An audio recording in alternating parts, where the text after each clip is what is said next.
Welcome to our channel. Today we how to backup Premiere Pro Essential Graphics templates to reuse step by step clearly. To backup your Premiere Pro Essential Graphics templates, start by launching Adobe Premiere Pro. Open a project where your Essential Graphics templates are located. Navigate to the Essential Graphics panel. You will find this panel typically on the right side of your workspace. If it's not visible, go to the window menu at the top and select Essential Graphics. In the Essential Graphics panel, locate the template. Select the template by clicking on it. Right-click on the selected template to open the context menu. Choose the option labeled Export as Motion Graphics Template. A dialog box will appear, prompting you to select a save location. Select a folder on your computer where you want to save the template. Enter a name for your template if you want to change the default name. Click the OK button to export the template. Your template is now saved as a .mobert file in the chosen location. You can repeat this process for any additional templates you want to back up. Once all templates are backed up, you can navigate to the folder where you saved them.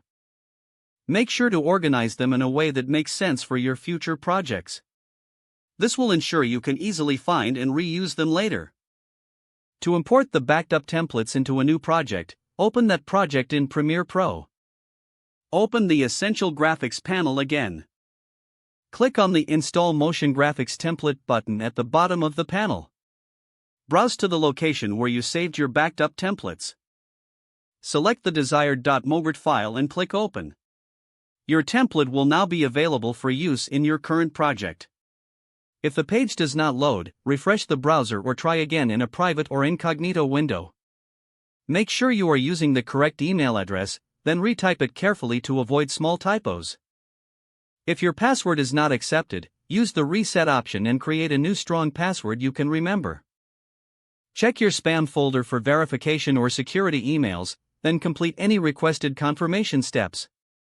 Enable two-factor authentication if available to improve account security and after signing in, review your profile details so your contact information and settings are accurate and current. If you see an error message, note it down and try again after restarting your device and internet connection. Don't forget to like this video and subscribe to our channel for more step-by-step tech guides.